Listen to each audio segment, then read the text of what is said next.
afternoon. I'm Gael Sylvia, and you're watching SylviaGlobal.com.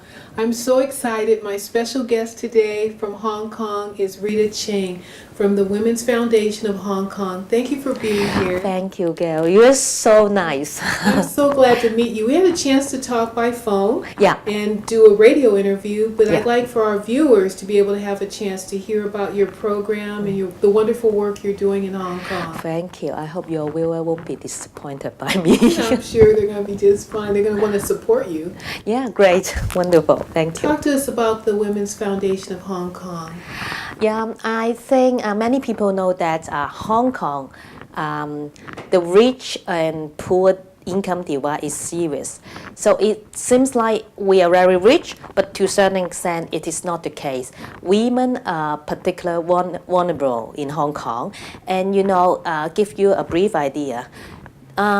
About 80% of people working with only monthly income,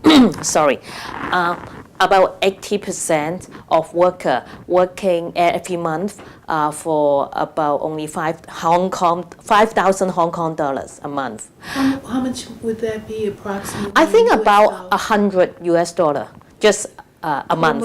Yeah, per month. To support an entire family. Yes, but there's about 80% who are women. Well, so 80% Yeah. of that 18 Yeah.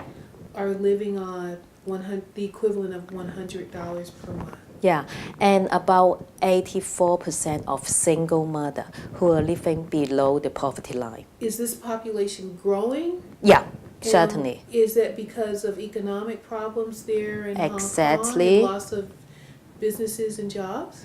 And more new immigrants from mainland. From mainland China? Because many of the mainland new immigrants, their background, especially education background, is really low, and that's why it's hard for them to find a better job.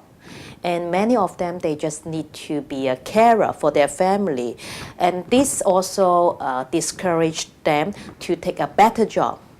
Finally, they can only choose to join just a lower status, lower paid job. In order to be able to provide? Yeah. Okay. So how does the Women's Fund of Hong Kong serve them? Yeah, we have 3 missions. One is combating gender stereotype, and the second one is increasing the number of women participation in leadership potential. The third one is to help women, especially those marginalized women, to become self-reliant. Define marginalized women. Yeah. Okay, maybe give you one example. We have a program called financial literacy program for marginalized women in Hong Kong. So we just define by ourselves in terms of their income level, in terms of their real needs, and we finally define that age target group.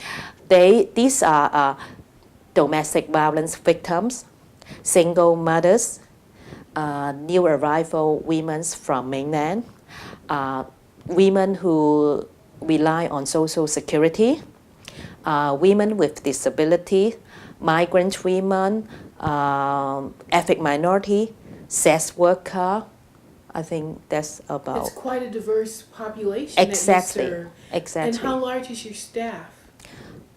You mean our staff? The staff size Yeah. that's able to do this work. We just have 11 members only.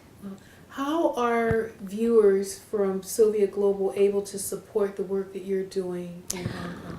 Yeah, there's a lot, especially. I think the most important thing for all the NGO always is funding, honestly. So you can support us by donation. You can just click on our website, and then there's a way for telling you how to contribute your donation. And then for those people in Hong Kong, of course, we welcome for volunteer. How do you measure success? Success for all of our program, we set our long-term and short-term objectives. So we measure our success by using different methods and see how well our program meet this objective. So our measurement, we are a member of the Women's Funding Network. Of course, we should adopt they promote one framework that is making the case. So one of our teen program, which target for the underprivileged teenage boys and girls, we help them through the program to train